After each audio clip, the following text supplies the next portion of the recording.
Hi, it's Ashley here from Paper&Twine. I'm going to show you how I make my, what I call, ultimate luxury bolognese. So I'm going to start by putting some heat under my oven-proof dish. I've preheated my oven to about 120 fan, and I'm going to put in about a tablespoon of olive oil.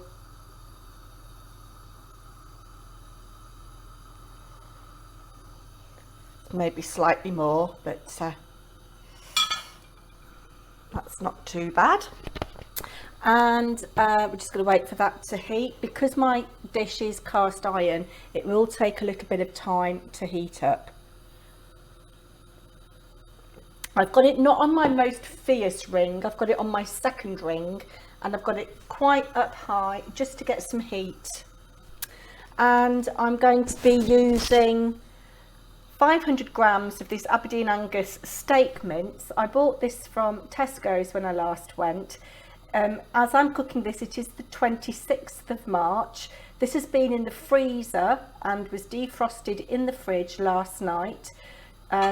It should be £4 for 500 grams, and I got it for £3 in the reduced section, which is why it went in the freezer. So I'm going to add all of this to my pan. And hear that sizzling away. And just going to break that up.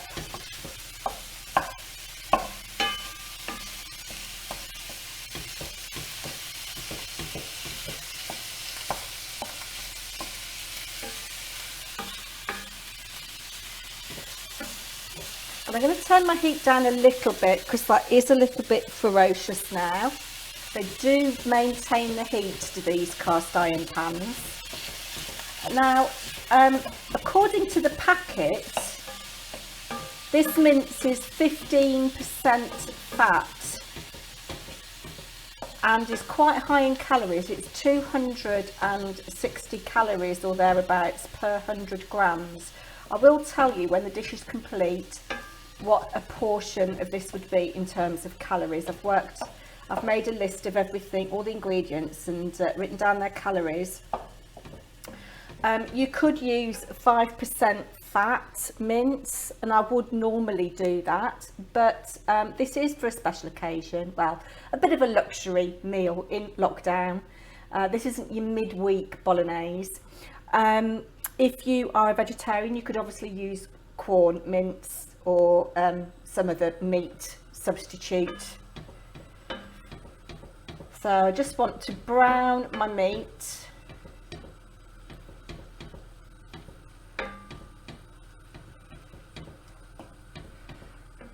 Just turn that up a little bit more. And I'm going to add this whole packet of bacon lardons. It's lean bacon lardons. There's 130 grams in there. This adds a nice smoky flavour.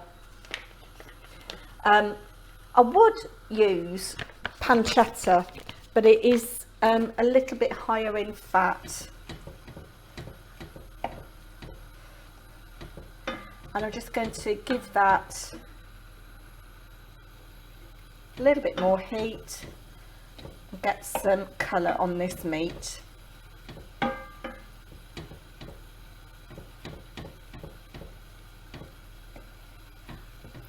And you can see there's some fat coming out of that mince, which is what you want really. I mean, fat adds flavour. People think that fat is bad, but you do need fat in your diet. Just adjusting the heat a little bit. I'm being careful not to let this stick. I'm just going to give that a little bit longer. I don't want to overcook it because it is going to cook slowly in the oven rather than on the hob like a traditional bolognese for a couple of hours. And I'm doing this stage on Friday because this kind of sauce is always better the next day.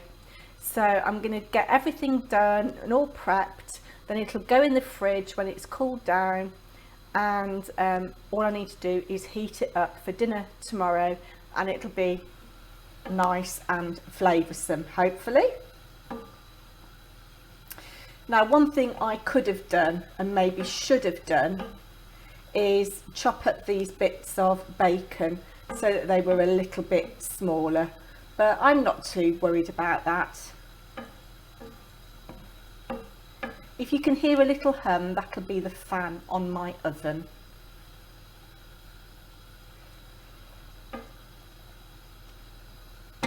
Okay, what I'm going to do, because as I say, I don't want to overcook this, I'm going to use my slotted spoon and save getting anything else dirty.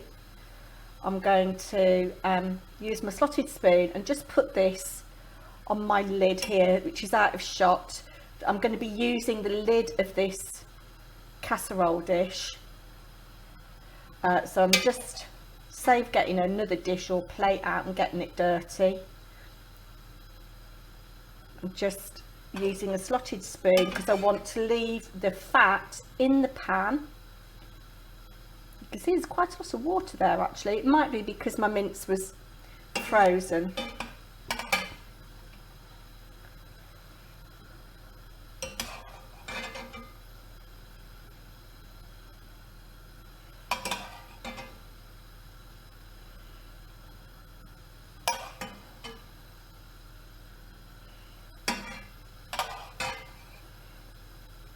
Won't matter if there's the odd little bit left in.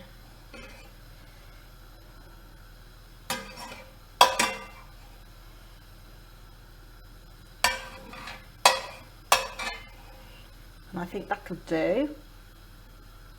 I'm just going to turn my heat down a little bit and going to move you over to my food processor. Bear with.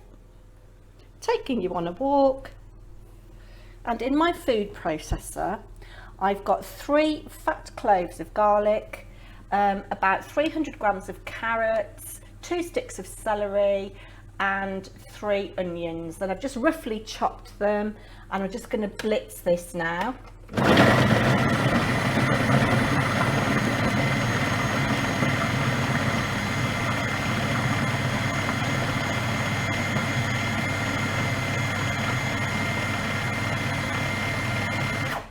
This is a good way of hiding vegetables for young children. I'm going to just pause you because I need to take this off and put you back near the pan. So I'll come back in a minute. So I've got my vegetables all minced up. I don't know whether you can see in the pan, we've got all this lovely brown bit here. We want that because that's flavour. I think the French call it fond. I'm just going to turn that up a little bit and carefully pour all of this into my pan.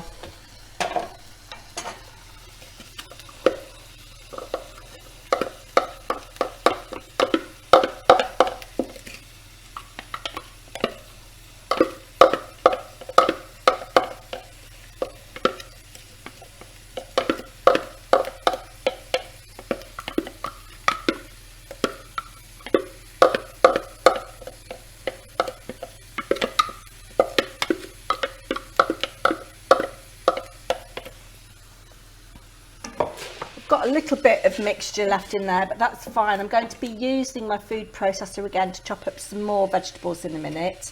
These need a little bit longer than the other vegetables because they are root vegetables, I guess you'd say. They need a little bit more cooking, and you can see that all of that lovely goodness is coming away from the side of the pan. And it's going to add flavour. I think the French call this a mirepoix when you mix onions, carrots and celery and garlic. It's the basis of a lot of things, a lot of stock, and lots of recipes start off like this. So I'm just going to give this a couple of minutes. And I haven't added any seasoning yet, so I'm just at this stage going to add some black pepper,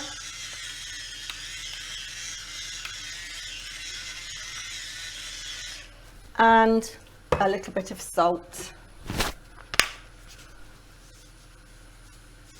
That's quite a lot of salt, Ashley. This is a large quantity of food, so you do need to season well.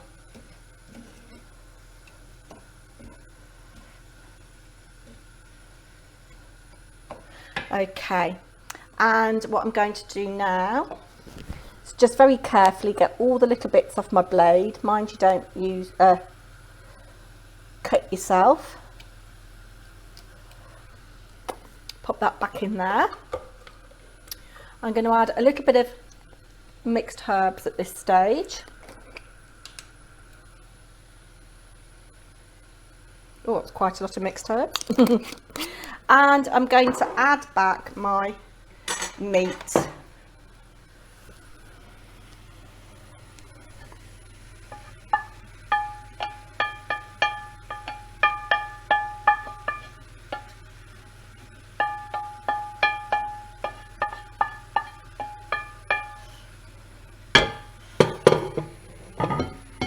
And just give that a little stir around. See, we've filled this pot up already nearly, and we've still got things to put in. I'm going to just pause you there while this just is on a very low heat, and I'm going to do the next little stage. So in here now I've got just shy of 250 grams of chestnut mushrooms, which have got vitamin D, so they're healthy, and I'm just going to give these a whiz.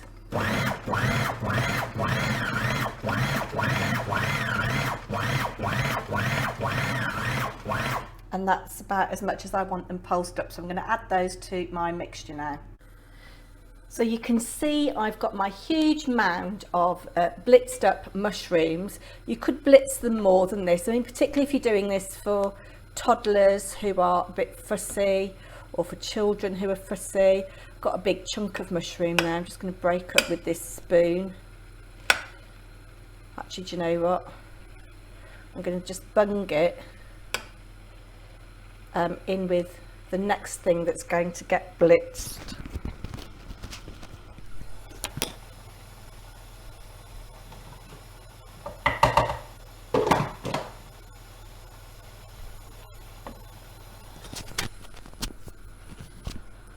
So I'm just going to, as best I can, mix all of this up. There is a lot of food in here. So at the moment, let's count our vegetables. We've got carrots, we've got onions, we've got celery, carrots, onions, celery and mushrooms. So we've got 4 of our 5 a day in here at the moment. And you might be thinking, well, it's not a bolognese without tomatoes, Ashley.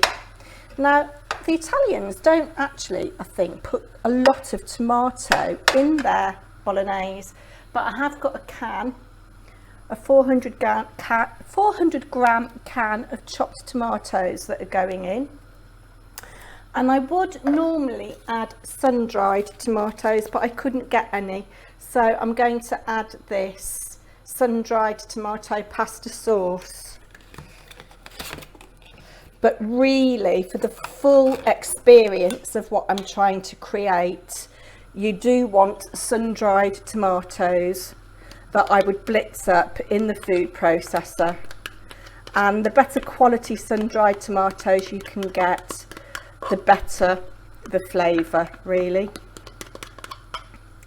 So that's that going in.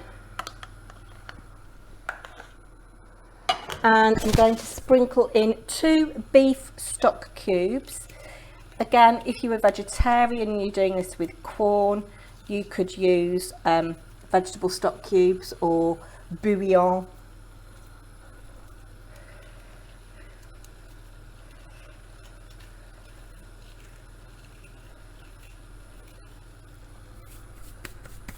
And I'm going to give this a little stir around.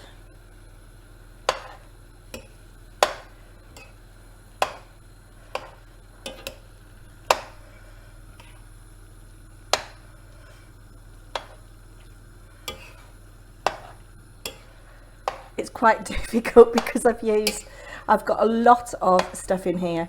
I have really filled the pan.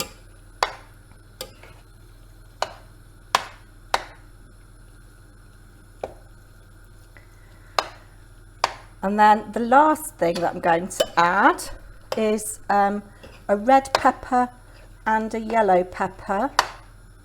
So that takes our vegetable count up to 6. So we've got 6 different vegetables in here.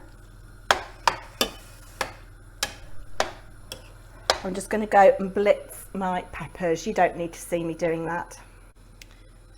So here are my blitzed up peppers. I've left them quite chunky because I want a bit of texture to this. So these are going to go into my pot. Oh, look, there's a whole bit I haven't pulsed up very well. I shall go back and do that. Get all these bits out first because I don't want these bits to be mush.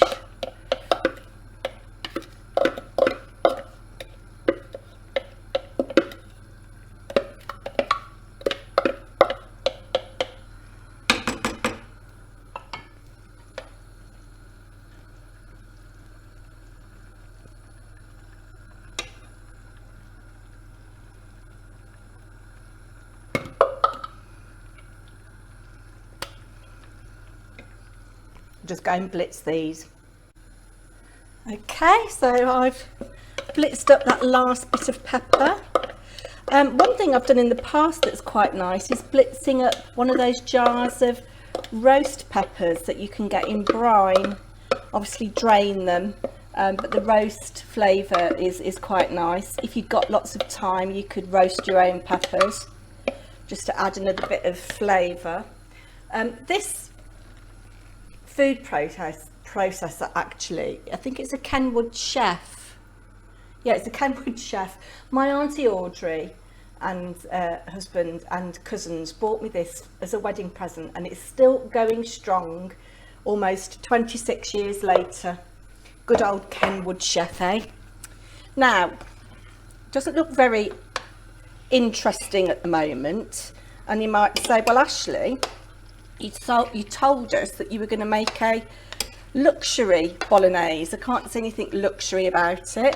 Well, we have got our steak mince rather than normal mince. And what I'm going to add now is a little bit of luxury. I'm going to add 500 milliliters of red wine. And this is a Shiraz. You could use whatever wine you wanted. And that's really taken our contents of the pan up to almost full. I'm going to boost the heat and bring this up to a boil.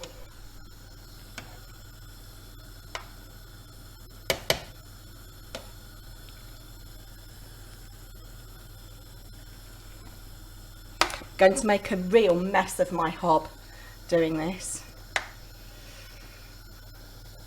If you didn't want to add the red wine, but the red wine does really add a depth of flavour, so you're going to burn off the alcohol anyway. You're not going to get any alcohol from it, but if you didn't want to use alcohol for whatever reason, you could just use a beef stock or a vegetable stock. 500 milliliters might seem quite a lot, but I'm going to cook this for 2 hours in the oven with the lid on and check on it after that 2 hours is up to see what the consistency is like. And we'll take it from there. I'm going to check for seasoning. I have got something else that I'm going to add just before this goes in the oven, which again is a little bit of a surprise, not something that you'd associate with bolognese, but does make all of the difference. Now, to my mind, at the moment, this hasn't had a lot of time cooking to impart and develop its flavour, but I think it needs a bit more salt.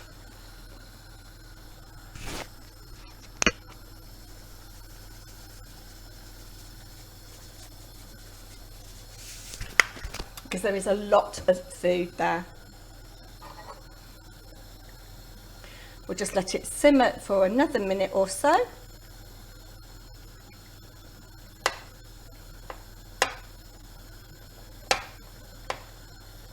This other pot that you might be able to just see behind the little bit of orange, I've made a chicken stock today, and I'm going to save just half of the plain stock for things like risottos, and I'm going to make a portion of chicken soup out of the other portion of the stock. So I'm going to let this bubble for a couple of minutes and come back. So that's just had a couple of extra minutes bubbling away. Now I've added a little bit more mixed herbs because I thought there wasn't enough. This is quite sloppy at the moment. Hopefully it will concentrate itself in the oven. And the secret ingredient, not something that you'd necessarily associate with beef, but would certainly associate with lamb, is some sprigs of fresh rosemary just resting on the top, and that's going to infuse its flavour into our bolognese mixture. The lid is going on, and this is going to go into my oven, which is on at about 120, 130, and I'm going to check on it after 2 hours. So this has had 2 hours now in the oven at about 130 fan, so 150 if you haven't got a fan oven. I've no idea what it looks like inside. We're going to take the lid off. My main concern is that it's still going to be quite liquidy, so keep fingers crossed. Let's have a look. By the way, it smells amazing. You can smell the sweet smokiness of the bacon.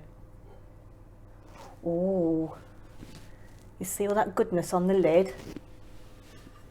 And you can see that this has thickened up quite nicely. I'm going to give it a stir. There's still a bit of liquid in there. And you can see how the colour has changed from what it was before. You've got a really lovely, rich colour. Now what I might do is leave this to cool and skim off any fat that comes off it.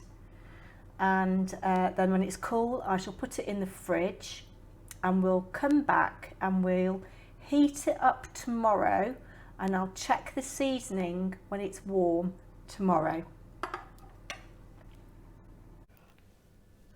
So it's Saturday. As part of this bolognese meal, I just thought I'd quickly do my M&S food haul. We're having nibbly bits tomorrow, and I thought I'd show you what I bought. It was very expensive, which is why I don't go to Marks and Spencer's very often. I love it, love their food, it's very good quality, but yes, I know why I don't go very often. So we've got some mac and cheese bites, 2 of those, chicken munchies, Ella will like those, mozzarella sticks, I think we'll all like those, little tapas selection, I think that was £3. These were 3 for £10, so I've got 2 haddock fingers. I shall put 1 in the freezer. And some tempura prawns with sweet chilli sauce. A little bag of salad, that was £1, just so that we've got some goodness. I've got some peppers and tomatoes as well. Cheese pizza for Ella. Thought this looked nice. Feta, mascarpone and caramelised onion. I do like a bit of feta.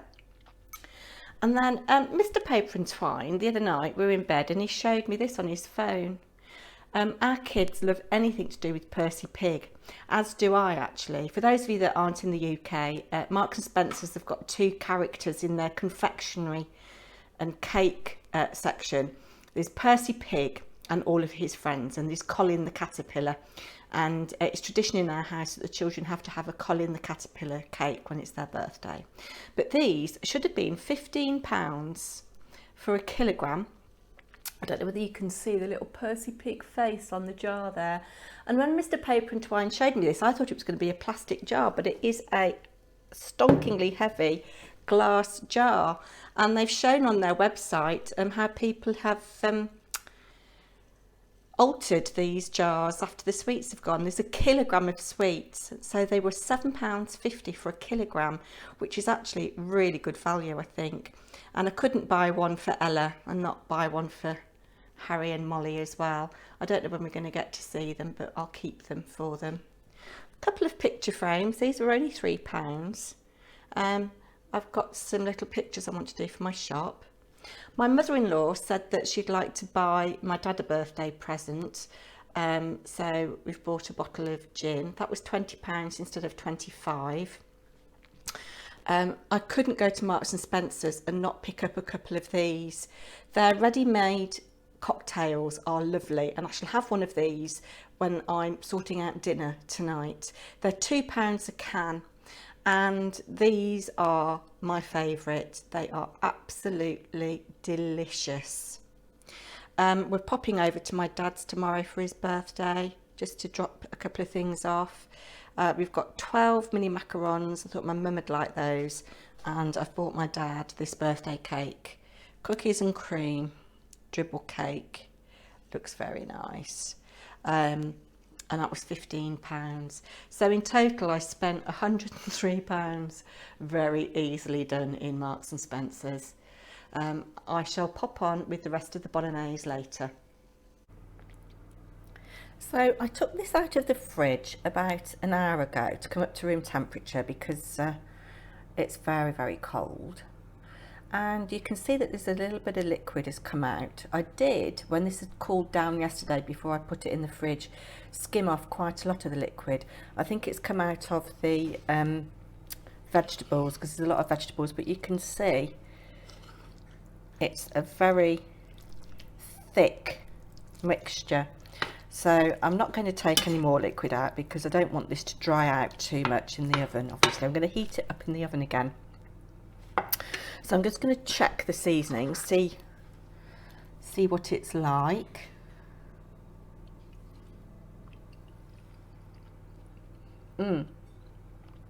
That actually doesn't need anything adding to it at all. I've got some chilli on standby, and I've got salt and pepper on standby, but that's lovely. I'm going to pop it in the oven on a low heat, again about 130, for about 40 minutes to an hour. I'm going to check on it after 40 minutes. So it's been in 40 minutes and I've just skimmed some liquid off, but left some in. I've whacked my oven up to 180. So it's been in at 40 minutes on about 130, but I'm hungry now. So I'm just going to put it in at a higher heat, uncovered this time, to get rid of some of that liquid. So I've given this about half an hour at 180 uncovered, and you can see we've got a really rich, thick sauce. If you could smell this, you can smell the smokiness of the bacon. A lot of that liquid is absorbed. I would say that this would serve 6 people really well, 4 greedy people perhaps. But it'll do Mr. Paper&Twine and I tonight, and then I shall freeze the rest. Again, it'll improve with freezing. I worked out the calories. The total is 2,573, but I divided that by 6, which gave me 429 for a portion of this sauce. You could save a lot of calories by not using red wine, but I do think you will sacrifice some flavour. So I'm just waiting for my spaghetti to finish. I've not got long left for that. I should drain that, and then we shall be ready to eat with a nice glass of something red, I think. Don't forget to put your clocks forward an hour tonight if you're in the UK. Start of British summertime tomorrow. Take care. Bye now. So I thought I'd just come on and do an end piece. Mr. Paper&Twine said it was bloody lovely. And you can see we've got 2 empty dishes there, a little bit of spaghetti left, a little tiny bit of cheese left, and this is what is left of the sauce. We both had seconds. I'm going to freeze half of this and save half for lunches. I do hope you'll give this a try. Mr. Paper&Twine did say, as I said, it's bloody lovely. It might seem it's a real faff, but really after just 20, maybe 25 minutes tops preparation time, this just sits in the oven for as long as you want it to. And making it the day before really does improve the flavour. Perfect when we're allowed to entertain again. So please give this a try. Let me know what you think, and I'll be back soon. Bye now.